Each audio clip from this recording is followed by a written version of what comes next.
years since this. If there's something strange in your neighborhood, who you gonna call? Ghostbusters! Yeah, that's right. 40 years since the Ghostbusters hit our screens. And obviously, who are we going to call? I think it's got to be Mark. He's the proud owner of his own Ecto-1C. Good morning, you lovely if terrifying man. Good morning. Have you got any ghosts to bust in your studio at the moment? I ain't afraid of no ghosts, I believe the phrase is. Well, you know who you're going to call then. Well, I will. I'll be calling you. I just have done. For those that don't remember, what is Ecto-1? Because, I mean, I'm just thinking of your driveway. What was Ecto-1? So Ecto-1 was the vehicle that the Ghostbusters caught all their ghosts with. So the ghosts, basically, the firehouse is where they had their base, but they needed a mobile unit. And then they decided Ecto-1 would be their mobile unit to take and catch ghosts in and around the New York City. And what inspired you to build your own? I'm smiling because I love the idea of this, but it terrifies me at the same time. It started maybe 5 years ago when a car that I've always wanted came to one of my car shows, and that was a DeLorean time machine. So I ended up start building one of those in lockdown. And because I built that one, I thought, well, I'm sure I could build an Ecto. So I decided I wanted it as realistic as possible to the film. So when you get inside it, it just feels like you're actually in a Ghostbusters vehicle. So sitting next to me now is a laptop with all the Ghostbusters displays and analyzers. I've got 2 more screens on my left-hand side with all the frequency equipment and all. You're absolutely bonkers, aren't you? This is fabulous. And do you have a partner? Because I'm just trying to visualise your driveway with I do. Ecto-1 and the car from Back to the Future. Do you sort of have a Ford Fiesta as a runaround or something like that? I have got a normal car to run around in because you do get a little bit of attention. Your drive must be huge, and your partner must be so long-suffering. What does she say about this car kleptomania? She's got a lot rolls the eyes, but we're still very happily married, and she's let me spend the past 5 years in the garage building this car. Do you know, I suppose it keeps you quiet, doesn't it? Yeah, and what's your usual customer? Who are the people who you rent? Because I mean, you must rent it out. Presumably, make a few quid on this. Well, it varies from like an 8-year-old's birthday party to a hip hop rap video to a full length feature film for like a marketing promo. And does it sort of go? Does it actually work? That's the thing. That's what I wanted to do, is make actual working cars. So the DeLorean and the Ecto, both are fully working, operational, MOT'd. MOT'd as well. They've even got the paperwork. Yeah. Oh, that is fantastic. That is amazing. And how often do you take it down Sainsbury's? I mean, you know, do you sort of go to the supermarket in it? There's plenty of room for your shopping, I suppose. I tried, and then my wife was like, "Why have you been gone 3 hours? You've been talking again about that car?" So yeah, I do get told off. You see, that's the difference between your life and mine right now. You go and disappear into the countryside in your car for 3 hours and have fun. I disappear for 3 hours and the car breaks down. That's the big difference. Now, if we were to compare dashboards, okay, currently what I can look at in my car is the thermometer gauge is way past red.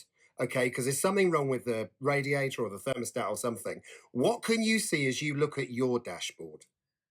What toys? I have an array of lights, but I'm sure there's a ghost stuck inside my dashboard bringing these little lights on. So I think I've got to get the proton pack out and get that pesky ghost, because it keeps on bringing up these new warning lights all the time. So yeah, I do spend a lot of time repairing. Do you believe in ghosts, just out of interest? Do you believe in ghosts? Well, I haven't seen one just yet, but I have got all the equipment just in case we do bump into one. When you say all the equipment, do you literally strap a Hoover to your back? Is that what it is? Because there's like that thing with a pipe on it, isn't there? That's it, yeah, full-on proton pack, so it's all fully working. Of course it is, yes. I'm so sorry to get the terminology wrong, the proton pack. Marvellous stuff. And tell me about the DeLorean as well, because that is, I mean, that's a car and a half, isn't it? Yeah, the DeLorean is an amazing vehicle to drive. But when I converted it into a Back to the Future car, I've never known. Everybody takes photos, videos. They stop you, they follow you to places and pull over.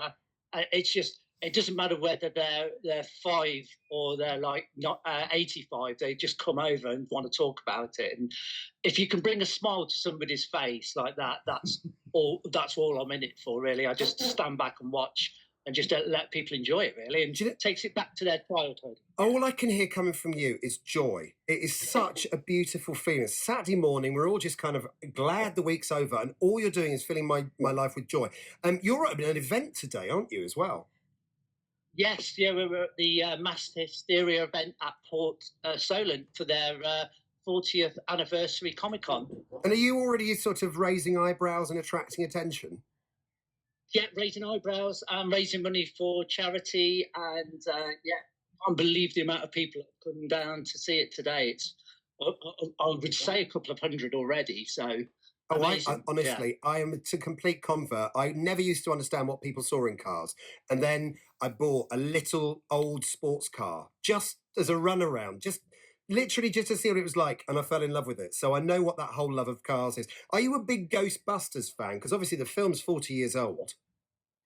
Yeah, so Ghostbusters, Back to the Future, and I do like all the old 80s, like Knight Rider and A-Team and Jurassic Park. So they're on my hit list for the next few years. My brother, years and years ago, he's going to hate me for saying this, and he's listening now. Good morning, Anne. He once dressed up as Egon Spengler, who I think was one of the dressed with the glasses and everything else and the high hair. I mean, you know, it's you're going to have to explain that to the boys in the pub later on, Anne. I'm so sorry, but that was what happened. Do you get all garbed up as well? Have you got the outfits? Oh yeah, we're in full uniform. We have got all the kit on. We've got the radios. We've got the p.k.e meters, ghost traps, and the big proton pack strapped to our backs as well, with all the name badges. Everything. If you can see it in the film, we've got it here. Yeah. Since you do sort of have this kleptomania, have you got the ET bike as well? I'm just wondering, films of that generation. ET phone home. I dread to think we have got the phone and we've got the speak and spell that ET used. So that is absolutely brilliant. And does your wife have hobbies? I mean, you know, does she have something equally ridiculous?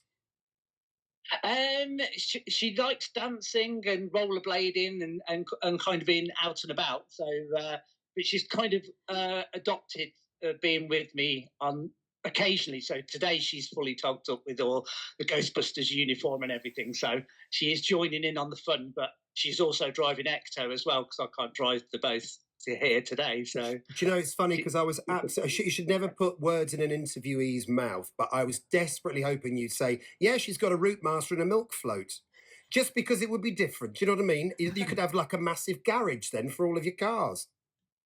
Yeah, she's more I'd like a car that works and I can just go to work and back and drive it, rather than every time you go out in that car, you get stopped and everyone's talking to you. And I went, well, that's what it's about. It's just bringing joy. You know, they're walking down the street and then suddenly their phones are out and they're smiling and waving.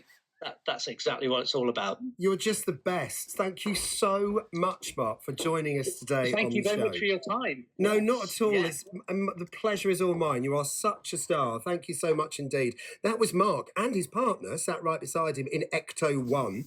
They're at a big show today. But my goodness, you know, the hobbies that we've got, the stuff we gather. Ecto-1. The same old sound bites.